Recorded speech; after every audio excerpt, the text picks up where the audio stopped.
이사야 1장 21절부터 31절 말씀 가지고 함께 은혜 나누겠습니다.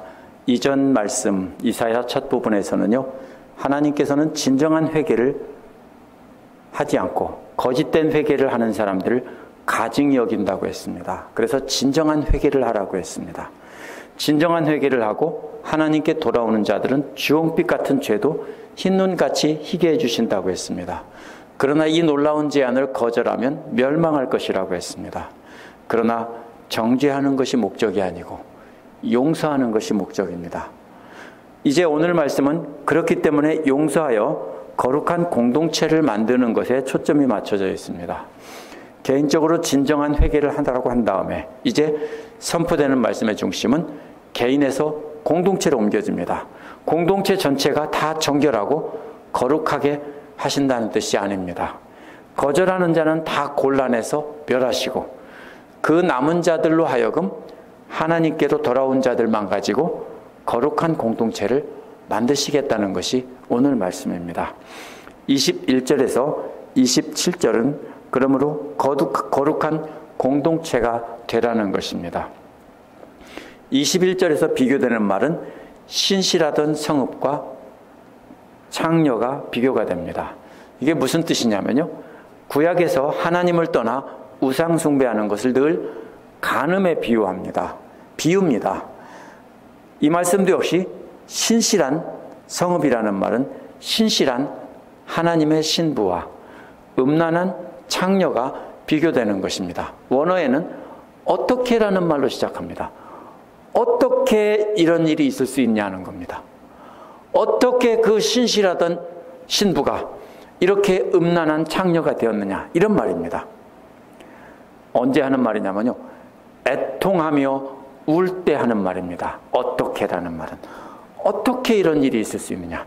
신실하다는 말은 젖먹이는 엄마가 아기를 안고 가며 보호한다는 말에서 온 말입니다. 그게 신실한 겁니다. 어떻게 할까요? 가다가 아기 잠시 내려놓고 아니면 아기 깔고 앉고 이렇게 해서 뭐 딴 일 보다가 다시 업고 가고 안고 가고 그럴까요? 혹시 그럴 분 계세요? 아기를 안고 어디 가는데 잠깐 내려놨다가 나 화장실 갔다 올 때 너 아기 여기 잠깐 있어, 그렇게 하겠습니까? 어떻게 합니까? 잠시도 눈을 떼지 않고 품에 안고 데리고 다니겠죠? 그게 신실한 것입니다. 항상 보호하며 때에 따라 젖을 먹이며 키우는 것입니다. 그렇게 한시도 눈을 떼지 않고 아이를 돌보는 것 같은 그 신실한 신부가 뭐냐면 예루살렘이라는 겁니다. 옛날에는 그랬다는 겁니다. 그런데 이제 신실한 사랑으로 돌보던 아기는 어디다 내동댕이 치고 이제는 돈 받고 이 남자 저 남자를 품에 안는 더러운 정욕을 받아내는 창녀로 변신했다는 것입니다. 이게 이사야가 한탄하는 겁니다. 예루살렘이 전에는 그렇게 신실하게 어린아기를 젖먹이는 것처럼 그렇게 키우고 돌보던 그 예루살렘이 이제는 돈이나 받고 사람들을 만족시켜주는 그러한 더러운 창녀와 같이 변했다는 것입니다. 앞에서는 소돔과 고모라 같다라고 했는데 이제는 더러운 여인과 같다라고 한 겁니다. 21절 뒷부분에는 본래 신실한 예루살렘이 품고 있던 아기가 뭔지 말하고 있어요. 정의와 공의입니다. 정의와 공의는 씨앗입니다. 정의란 공정한 재판을 하는 과정을 말하고요, 재판하는 과정에서 공정한 걸 말합니다. 판사가 재판정에서 공정한 재판. 공의란 현명한 재판 기록을 따라 공정하게 재판을 한 결과를 말합니다. 이러한 정의와 공의가 충만하다고 했는데 가득 차고도 넘쳤다는 겁니다. 전에는 예루살렘은 정의와 공의라는 씨앗을 가득히 품고 있었는데 그게 예루살렘으로부터 흘러 넘쳤다는 뜻입니다. 그런데 이제는 어디 갔나 다 없어졌고 살인자들이 판을 친다고 했습니다. 원어는요, 이제는 그 안에 살인자들, 이렇게 말하고 있습니다.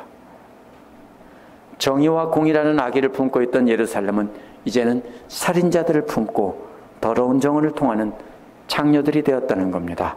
무슨 뜻이냐면요, 지도자들이 정의와 공의를 품지 않고 대신 살인자들을 품고 그들과 정을 통하며 그들에게 돈을 받고 옳지 못한 재판을 한다는 뜻입니다. 무슨 뜻입니까? 신분이 높은 사람들, 돈 많은 사람들이 돈을 많이 주니까 이제 예루살렘의 지도자들이 그들의 말을 듣고 그들과 한패가 돼서 그들에게 아부하며, 그들에게 아부하면 뭐가 나옵니까? 돈이 나오죠. 그러니까 그들에게 돈을 받고 옳지 못한 재판을 해주는 것을 바로 창녀라고 말한 것입니다. 그 돈은 그들이 덜어놓은, 배설해 놓은 더러운 정욕과도 같은 것입니다. 그 돈 받고 그런 짓을 한다고요. 권력자들의 편에 서서 잘못된 재판을 한다고요.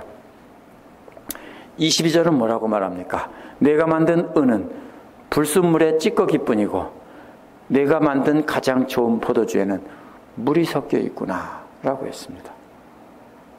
순도 100%의 정의와 공의를 만들었어야 되는데 녹이 슬어가지고 녹이 뚝뚝 떨어져 나가는 것 같다는 겁니다. 은에다가 다른 싸구려 금속이 섞여 있습니다. 뭘 섞을까요? 주로 납이 섞여 있습니다. 그러면 깨끗이 닦아 놓으면 은인지 납인지 구별을 못해요.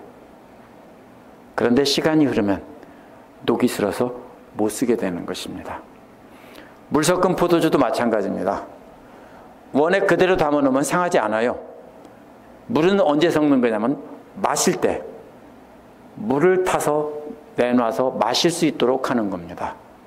근데 원액에다 물 섞으면 안 되는 겁니다. 물 섞어 놓으면 똑같이 보이지만 이게 진짜야 하고 주지만 갖다가 두고 마시려고 하니까 다 썩어버렸어요.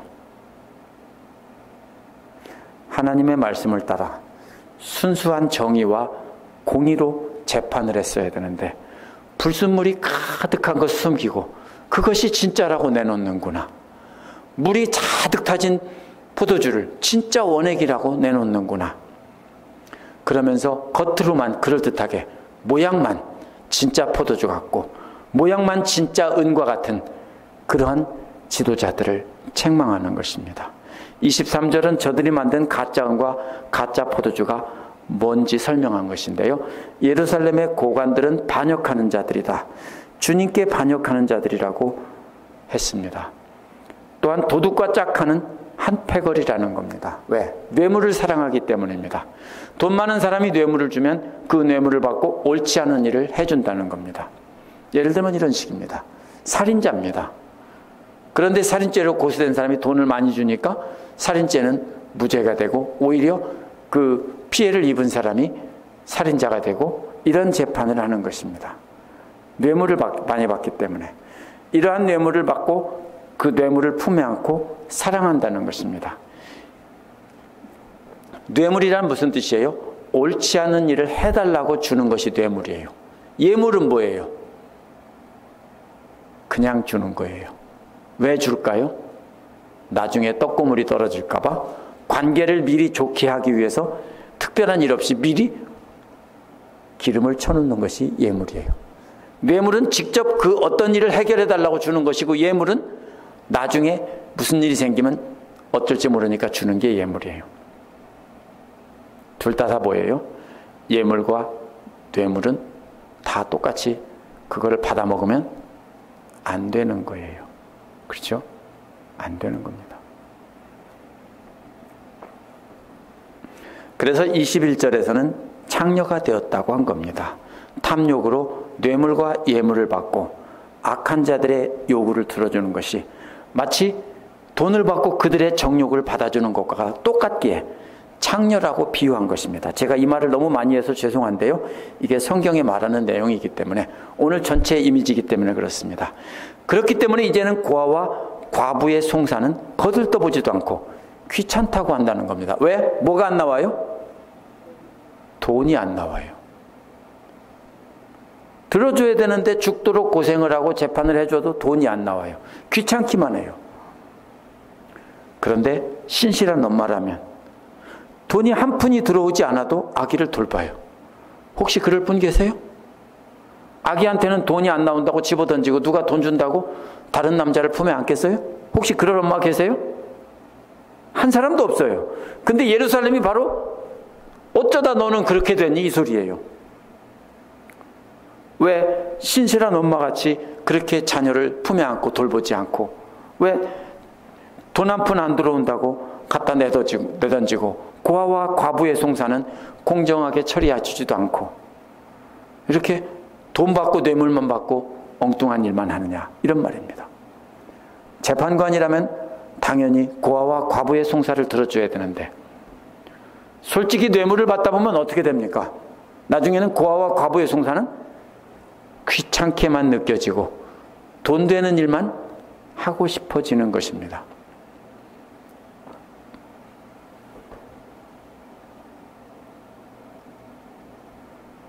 미국이나 한국에서 로스쿨을 가려면, 한국도 바뀌었어. 이제 사법시험이 없어지고 로스쿨을 나오고 해야만 이제 판사, 검사, 변호사가 돼요. 가는 것이 인기가 높아요. 그렇죠? 미국서도 그거 가면 돈을 많이 벌어요. 왜 그래요? 고아와 과부의 송사를 들어주면 돈이 하나도 안 나와요. 그렇죠? 디스트릭트 어토니를 하면은요, DA라고 부르죠, 미국 사람들이. 한국에서 국선 변호사를 하면요, 그거 돈 별거 아니에요. 그거 하고 싶어서 그거 하는 사람 없어요.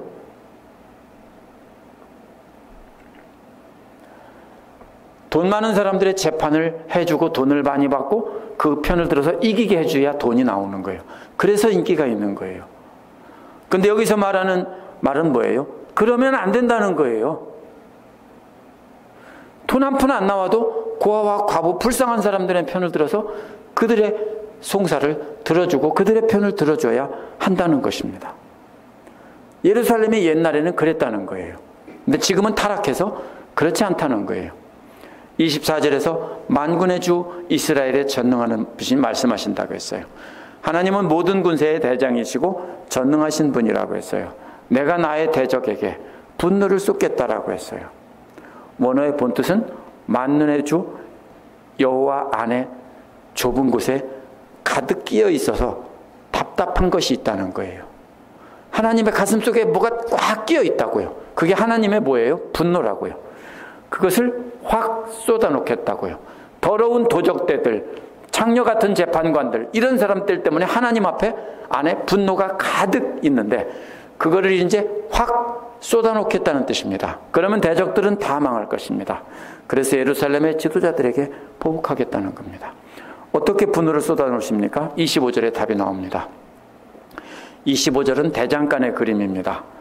때려서라도라는 말은요, 불순물이 가득 들어있는 은을 대장간의 모루 위에 올려놓고 커다란 쇠망치로 두들겨 패는 것입니다. 왜 두들깁니까? 제가 이거 가지고서 금속을 다루는 거에 대해서 제가 금속공학을 전공하지 않았기 때문에 연구를 좀 해봤어요. 그랬더니 금속이 넓게 펴지는 성질을 전성이라고 부른대요. 늘어나는 것은 연성이라고 부르고요. 근데 이 전성이 제일 큰 게 뭔가 했더니 금과 은이에요. 아무리 두들겨도 최고로 넓게 펴지고요, 부서지질 않아요. 금과 은은. 놓고 두들기면 어떻게 될까요? 납은 전성이 은보다 훨씬 낮아요. 두들겨 패면은 뭐가 떨어져 나갑니까?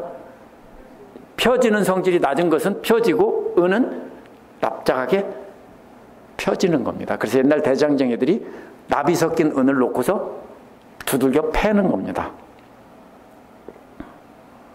그래서 은은 납작하게 되는데 그래도 은은 남습니다. 그래서 불순물은 그 다음엔 잿물로 씻어낸다고 했습니다. 이것도 보니까 잿물이 불순물을 없애는 겁니다. 만약에 그 당시에 양잿물이 있었는지 모르지만 만약에 그 당시에 양잿물이 있었다면 녹는 금속은 거의 없어요. 근데 뭐는 녹냐면요, 납, 알루미늄 이런 것은 녹아요. 양잿물에. 어쨌든 이것은요, 납을 녹였는지 모르지만 나머지 찌꺼기들을 양잿물로 넣어서 잿물로 녹여서, 양잿물은 몰라요. 제가 옛날에 있었는지 몰라요. 하여튼 잿물로 씻어낸다라는 뜻입니다. 없앤다는 뜻입니다. 일단은 두들겨 패서 없애고 그 다음에는 잿물로 없앤다라는 겁니다. 어떤 불순물을 없앴는지 정확히 모릅니다. 이렇게 비유하고 있는데 그때 때리는 그 망치가 바빌론의 군대입니다. 하나님은 바빌론이라는 군대로 망치로 때리겠다는 겁니다. 잿물은 뭐예요? 거기다 오래 담가 놓는 거죠. 바빌로니아로 끌고 가서 바빌로니아라는 그 잿물에다가 담가 놓겠다는 겁니다. 두들긴 다음에 그 남은 순수한 것만 가지고 진짜만 가지고 가서 바빌로니아라는 잿물에 담가 놓고 또 골라내겠다는 겁니다. 그래서 뭘 만들겠다고요? 순수한 은을 만드시겠다는 겁니다. 26절은 그렇게 다시 순수한 은과 같은 공동체를 만든 다음에 처음처럼 사사들과 슬기로운 조언자들을 복원시키겠다는 겁니다. 사사와 슬기로운 조언자들은 하나님께서 보내는 사람이에요. 근데 너무 타락했기 때문에 하나님께서 안 보내셨는데 이렇게 순수한 은과 같은 공동체를 만든 다음에 그들에게 다시 보내겠다는 겁니다. 그것은 하나님께서 다스리신다는 뜻입니다. 그래서 그 다음에는 의의 성읍과 신실한 성읍이라고 부르겠다는 겁니다. 이제는 공정한 재판이 있는 도시라는 뜻입니다. 고아와 과부의 억울함을 풀어주는 지도자들이 있는 그러한 처음과 같은 그러한 엄마 같은 재판관이 있는 도시로 만들겠다는 겁니다. 신실한 도시라는 말에서 신실하다는 말은 다시 1절에 아기를 안고 가는 엄마의 그림입니다.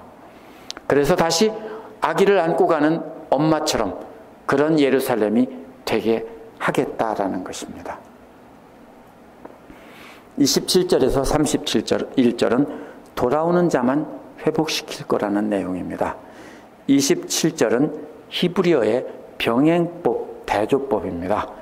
시온과 정의가 짝을 이루고 돌아오는 자와 공의가 짝을 이루며 서로 대조됩니다. 시온이란 예루살렘에 있는 성전 산으로 예루살렘의 중심 부분입니다. 창녀가 된 시온을 1장 25절에서는 망치로 때리고 잿물에 넣어서 다시 깨끗하게 하신다는 말씀과 연결해야 됩니다. 이제 예루살렘 성전은 하나님의 정의로운 심판 과정을 통해서 새롭게 된다는 것입니다. 구속한다는 말은 돈을 주고 산다는 뜻입니다. 호세아가 창녀를 아내로 삼았는데 또다시 창녀짓을 할 때 돈을 주고 사서 정결한 부인의 옷을 입히고 다시 그 자리를 회복시켜주는 것이 바로 구속이라는 말의 뜻입니다. 창녀가 된 예루살렘도 역시 하나님께서 값을 지불하고 사서 다시 데려왔다는 것입니다. 그래서 정결한 하나님의 여인으로 부인으로 삼았다는 것입니다. 정결한 여인이 된 백성은 다시 시온이라는 어미 품으로 다시 돌아오게 되는 것입니다. 이들은 공의로 구속함을 받는다고 했습니다. 공의란 공정한 의로운 판결입니다. 유대인들은 율법을 잘 지켜서 의로운 자라는 판결을 얻는다고 했는데 의롭게 되지 못했습니다. 그 신약에서 하나님께서는 예수님을 보내셔서 그를 믿는 자는 무죄 판결을 받겠다. 의로운 판결을 받게 하겠다. 이렇게 하신 겁니다. 28절도 역시 거역하는 자들과 죄인들과 주님을 버리는 자들은 완전히 망한다는 것입니다. 28절에도 병행 대조법이 나오는데요. 거역하는 자들과 죄인들은 모두 함께 패망한다는 것과 주님을 버리는 자들도 모두 멸망한다는 것이 정확히 대조됩니다. 어떻게 대조되냐면요. 거역하는 자들이란 적극적으로 하나님을 공격하며 반역하는 것입니다. 예를 들면 이런 겁니다. 아버지와 아들 관계로 비유하면 아버지의 멱살을 잡고 힘이 세다고 아버지를 주먹으로 때리면서 아버지를 욕하는 것은 바로 거역하는 자고 반역을 일으키는 자입니다. 그런데 죄인이란 적극적으로 하나님의 명령에 거역하지는 않지만 소극적으로 불순종하는 자입니다. 아버지한테는 보는 앞에서는 예, 그렇게 하겠습니다 하고 실제로는 안 한다고요. 이것이 바로 죄인들입니다. 아버지 앞에 멱살 잡는 것이 더 나쁜 놈이고 앞에서 보는 데서는 이해하고 돌아서서 말 안 듣는 것은 안 나쁜 놈인 것 같지만 예수님은 뭐라고 그랬어요? 둘 다 나쁜 놈이라고 그랬어요. 근데 누가 더 나쁘다고요? 아버지 멱살 잡는 놈이 돌아서서 회개하고 하면은 그게 옳다고 했고요. 반대로 앞에서는 예하고서 돌아서서 안 하면은 그거는 진짜 부르자고 멸망할 자라고 그랬어요. 적극적인 죄인이나 소극적인 죄인이나 여기서는 다 똑같아요. 근데 여기서 이번에는요, 두드리는 게 아니에요. 도자기를 깨트린다는 거예요. 무슨 말이에요? 좋은 이조백자가 있어요. 아니면 페르시아산이나 뭐 이런 아주 좋은, 굉장히 비싼 오래된 도자기가 있다고 합시다. 골동품이. 수십만 불짜리예요. 집어서 던지면 어떻게 돼요? 다시는 못 쓰게 돼요. 본드로 붙여서 팔아요? 너무 귀한 거니까 그렇게 해야 되겠죠. 그렇지만 그 값은 없어요. 여기서 도자기를 집어 던지는 그림은 뭐예요? 반역자와 이 소극적인 죄인인 죄인들은요, 완전히 집어서 깨트려서 못 쓰게 만들겠다는 거예요.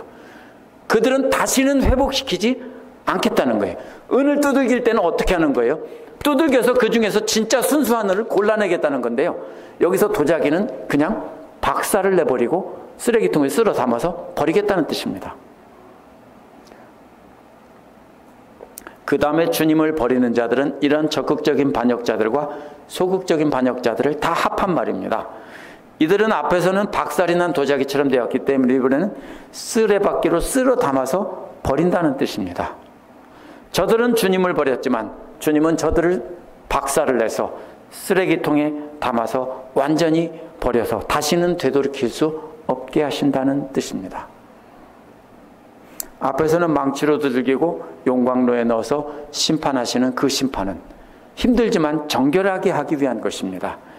그러나 이러한 하나님의 심판조차도, 연단조차도 거절하는 자들은 아무리 값비싼 도자기같이 되었더라도 방바닥에 내팽개쳐서 박살내고 쓸어 담아서 버린다는 겁니다. 이들에게는 다시 회복의 기회가 없다는 것입니다. 왜요? 앞에서 두들겨 패는 은을 연단하는 연단의 과정을 거부했기 때문입니다. 이들이 어떻게 하나님의 연단을 거부했는지 29절에 나옵니다. 29절은 역시 병행대조법입니다. 병행대조가 되는 것은 상수리나무와 그 상수리나무는 동산과 짝을 이루고 부끄러움을 당한다는 말은 수치를 당한다는 말과 짝을 이룹니다. 또다시 심각한 성적인 묘사가 비유가 됩니다. 세번역에서 수치를 당한다는 것은 창피를 당한다는 말과 짝을 이루는 것입니다. 상수리나무란 남신과 바알과 여신인 아스다솔이 관계에서 나온 다산과 풍요의 상징입니다. 상수리나무 열매가 많이 맺히죠. 그것처럼 그렇게 많은 결실을 맺고 자식도 많이 낳는 것이 옛날에는 크게 부강해지고 가문이 번창하는 것입니다. 이 나무가 바로 바알과 아스다롯을 섬기는 신전 역할을 합니다. 그 밑에 가서 뭐를 하냐면요, 이 바알과 아스다롯을 섬기는 여제사장인 성전 창녀와 성관계하는 의식으로서 이 두 신을 섬기면 그 해 농사가 잘 되고 풍요를 이루게 해준다는 그런 제례 의식입니다. 이런 자들은요, 하나님을 믿는다고 하면서 그런 일을 하는 자들은 모든 사람 앞에서 부끄러움을 당하게 하겠다는 겁니다. 거룩한 하나님을 섬긴다고 하면서 이렇게 부끄러운 욕심을 채우는 자는 만인들 앞에 수치를 당하게 하겠다는 겁니다. 상수리나무 아래서 짝을 이루는 동산도 역시 상수리나무 아래에 있는 그 정원을 말합니다. 이번에는 상수리나무 하나가 아니라 그런 나무가 많이 있는 커다란 그 둘러싼 정원을 말합니다. 어떻게 할까요? 그 상수리나무가 있는 그 중심 나무는 뭐가 돼요? 중심되는 성전인데 그 주변에 다른 많은 나무들은 이제요, 제각기 흩어져서 음란한 짓을 하는 곳입니다. 이 모든 것이 다 그 정원에서 창피를 당한다고 했습니다. 부끄러움 당한다는 말은 이방신들과 음행하다 잡힌 여인을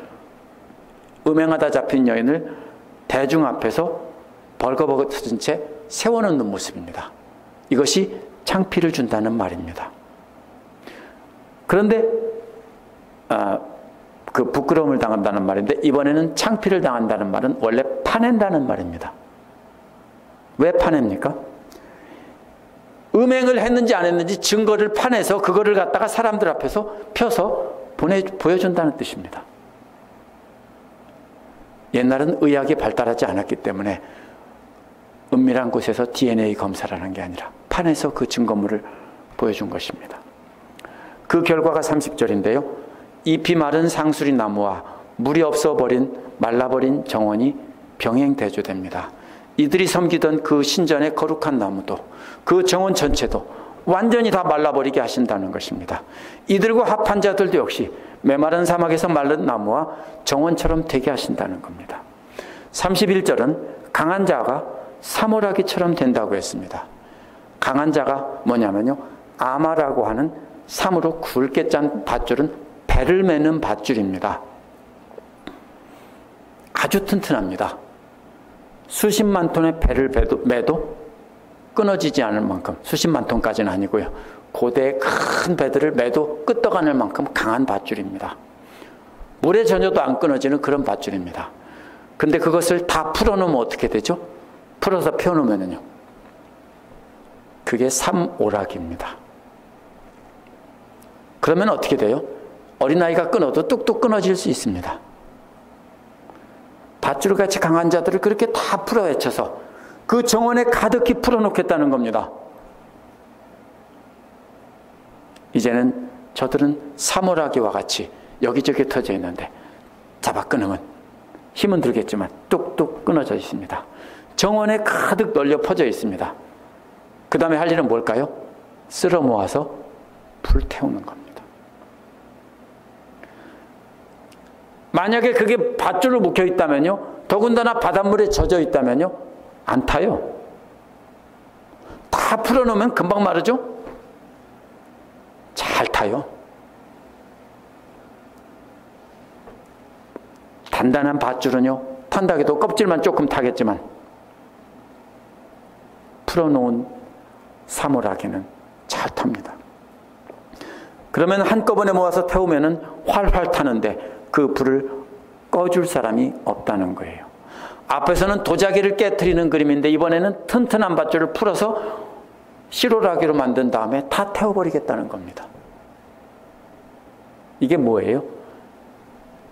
하나님께 순종하지 않는 그 인간들을 그렇게 심판하시는데 그 마지막 심판은 아무것도 남지 않는다는 겁니다. 다시는 돌이킬 수 없다는 겁니다. 불탄 사물하게 다시 꽈서 혹시 꼴 수 있는 기술이 있을지 몰라도 그거는 밟으면 그냥 부서지는 것입니다. 오늘 말씀에서 젖먹이는 엄마와 창녀를 비교하며 겉모습만 거룩한 타락한 지도자들은 심판하시겠다고 했습니다. 그 심판은 그러나 완전한 심판이 아니라 회개하면 돌아오는 자들을 골라내기 위한 심판입니다. 그렇게 해서 곤란해서 순수한 은만 남는다면 그들은 다시 회복시키겠다는 겁니다. 그런데 그 다음에 심판은 회개하지 않는 자들은 그 심판이 아니라 멸망의 심판입니다. 도자기처럼 박살내고 삼줄처럼 태워버리시는 완전한 멸망입니다. 그러면 하나님의 한결과 같은 사랑은 먼저 공동체가 불순물을 제거하고 정결하게 되도록 치시는 것입니다. 그것이 구약 성경에 나오는 하나님의 심판이에요. 그 심판 보고 너무 심하시다. 이사야를 보고 너무 심하시다. 예레미야를 보고 하나님 너무하시다. 이제 에스겔에 나오는 거 보고도 하나님 너무하신다라고 하지만 그 심판은 전부 다 뭐예요? 하나님께서 회개하라는 심판이에요. 완전히 없애는 게 아니에요. 그런데 때가 되면 완전히 없애시니까 그때에 회개하고 정결한 마음을 가지라는 것입니다.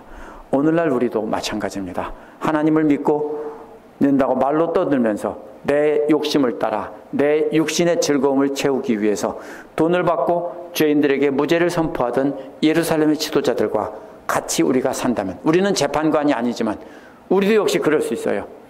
나에게 맛있는 것도 사주고 뭐래도 나올 만한 사람은 잘해주고 아무것도 아닌 귀찮은 사람들은 쓰레기처럼 취급하고 그냥 무시해버린다면 우리도 똑같은 사람인 거예요. 그렇죠? 그런 분들 있잖아요. 상대해봐야 돈이 나와 떡이 나와 아무것도 못 나와. 그냥 내가 내 주머니 털어서 도와주기만 해야 되는 그런 사람들은 안 보고 안 듣고 안 놀고 떡고물이 떨어지는 사람만 쫓아다니면서 웃으면서 인사한다면요, 우리도 똑같은 사람이에요. 그렇죠? 저도 그래요. 누가 더 예쁠까요? 맛있는 거 사주고 우리 목사님 하면서 좋은 선물도 주면요, 그런 분들 한 번 더 잘 말해주고 싶지 않을까요? 귀찮게만 하고요. 그죠? 힘들게만 하고 자꾸 도와주기만 해야 되고 하소연만 하는 사람들은 그냥 내려놓고 싶지 않을까요? 나는 재판관이 아니니까 괜찮다고요? 거짓말하지 마세요. 우리는 다 똑같이 그런 죄인들이에요. 우리가 말로만 거룩하다고 하면서 실제로는 세상 재물 가지고 육신의 쾌락과 안락과 호사를 누리는 것만 눈에 벌게져 있고 우리가 생기는 것만 찾으면서 그런 사람들만 우리가 챙긴다면 우리는 똑같이 하나님께서 창녀들이라고 말하는 거예요. 우리는 하나님을 마음을 품어야 되는 겁니다. 하나님의 마음을 가지고 하나님의 말씀을 가지고 행하고 그 사랑을 이웃에게 실천하며 살아야 됩니다. 그래서 교회 안에 정의와 공의가 싹트고 자라도록 해야 됩니다. 그러면 우리 교회는 정의와 공의를 가득 안고 가는 엄마 같은 교회가 되는 것입니다. 만약 우리가 거룩이라는 껍질만 입고 먹고 살만한 사람들, 좋은 사람들, 교양 있는 사람들만 챙긴다면, 그런 사람들끼리만 즐겁게 어울린다면 우리는 주님의 몸된 교회를 욕구와 즐거움을 채워주는 창녀로 만드는 것입니다. 우리가 잘 생각해야 됩니다. 하나님은 오늘날 우리도 참아주십니다. 아직도 두 마음을 품고 살아가면 망치로 떼들고 두들겨 패고 잿물에 담가서 그 두 마음 중에서 한 마음을 버리게 하십니다. 그렇게 해서라도 정의와 공의로 사람들을 진심으로 양육하는 거룩한 공동체로 회복시키려고 하십니다. 그러나 끝까지 안 들으면 때가 되면 완전히 박살내시고 쓸어 담아서 불에 태우는 사물하기 같이 삼으십니다. 아직은 시간이 있습니다. 우리가 해야 될 일은 내가 권력자가 아니고 내가 예루살렘 지도자가 아니지만 우리 교회에 다른 사람들 하나를 대할 때 어떤 사람을 어떻게 대하는지를 생각하며 하나님의 뜻을 분별하고 순종하며 따라가는 삶을 살게 해달라고 이 시간 함께 한 목소리로 기도하겠습니다.